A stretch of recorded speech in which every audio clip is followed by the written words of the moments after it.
मेरे लिए बहुत ही गौरव का विषय है कि आज मैं एक ऐसे प्रोग्राम में आया हूं जहां पे ना केवल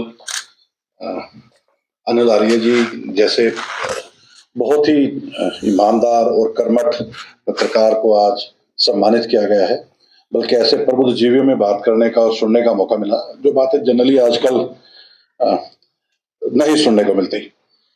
मंच पर विराजमान वाइस चांसलर श्रीमती दीप्ति धर्मानी जी, श्री भारत शर्मा जी, श्री डॉक्टर हरीश कुमार जी, वह मेरे सामने जिला भिवानी के बहुत ही सम्मानित और इज्जतदार लोग। हम सभी ये बात जानते हैं और कहते हैं और आज भी ये बात काफी बार कही सुनी गई, पत्रकारिता चौथा स्तंभ है लोकतंत्र का। मैं एक कदम आगे जाने के लिए कहूंगा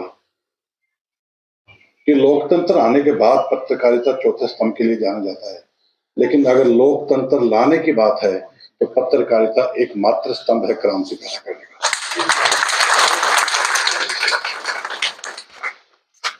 विश्व के इतिहास में कोई क्रांति ऐसी नहीं जो पत्रकारिता के पहियों पर चल के सक्सेसफुल ना हो पाई।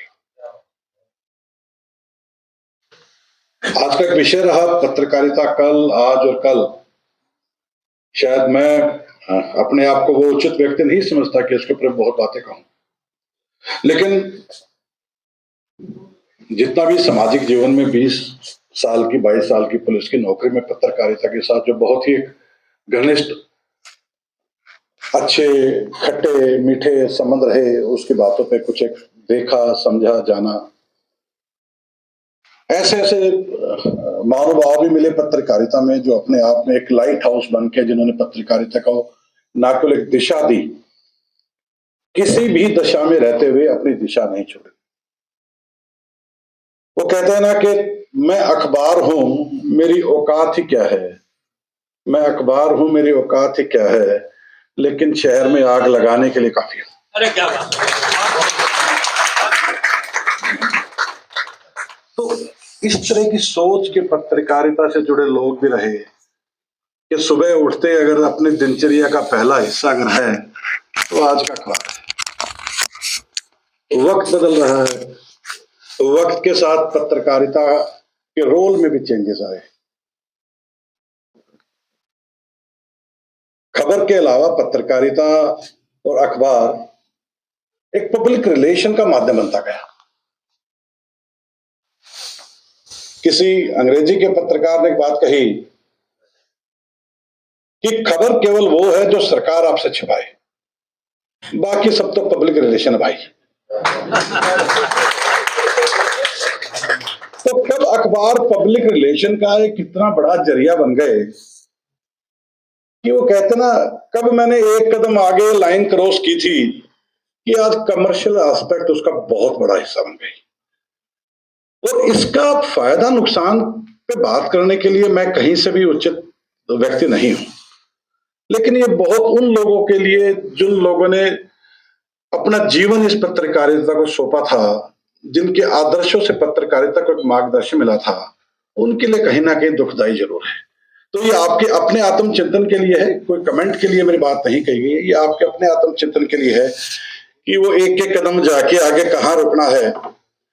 मेरे से पहले डॉक्टर हरीश जी ने बहुत गहरी बातें की, इनका बहुत ज्यादा मतलब था। मैं उतना ज्ञान नहीं रखता, लेकिन उनकी बातें समझने के लिए हैं और आत्मसात करने के लिए हैं। और एक आम आदमी जो आपका अखबार पढ़ने वाला है, उससे ज्यादा उस अखबार में खबर देने वाले के लिए जो डॉक्टर हरीश जी ने बात कही, वो समझने की बात है।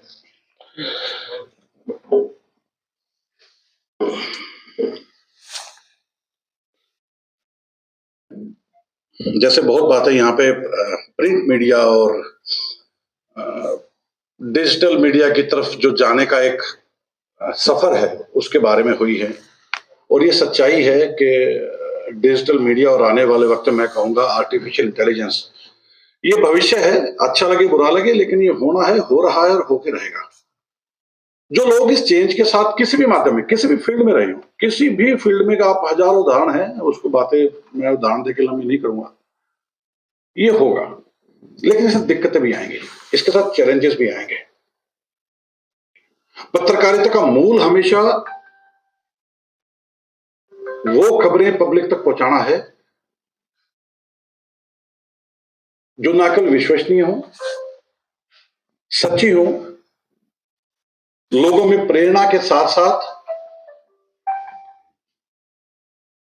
इंस्टीट्यूशंस की जवाबदेही भी तय करें।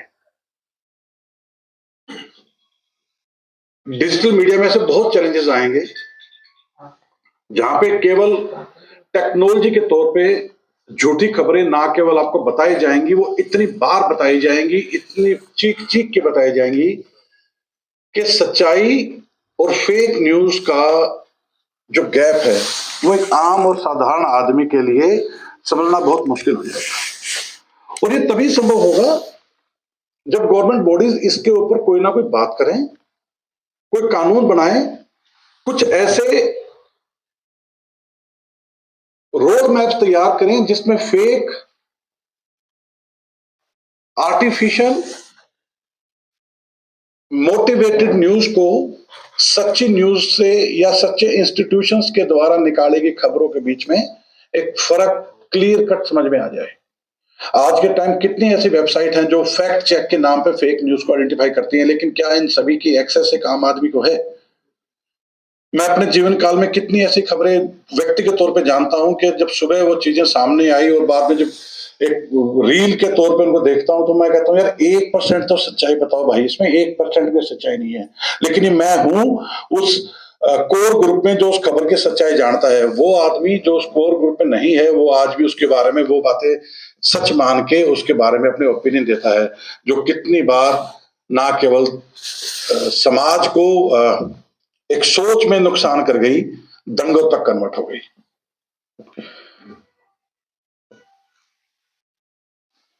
बहुत लोगों ने पत्रकारिता को व्यवसाय के लिए अपनाया होगा। किसी भी काम को व्यवसाय के लिए अपनाना तो गलत नहीं है, लेकिन उसका कोर पत्रकारिता का आदर्शवाद था, उसका कोर आदर्शवाद था। और ऐसे ही एक आदर्शवादी पत्रकार श्री देवव्रत वशिष्ठ जी के सम्मान में जो ये समारोह रखा गया है, इसमें आज मुझे बोलने का मौका मिला। आप लोगों ने मुझे यहाँ आमंत्रित किया, इसके लिए मैं आपका दोबारा बहुत बहुत धन्यवादी हूँ, शुक्रगुजार हूँ। धन्यवाद, थैंक यू।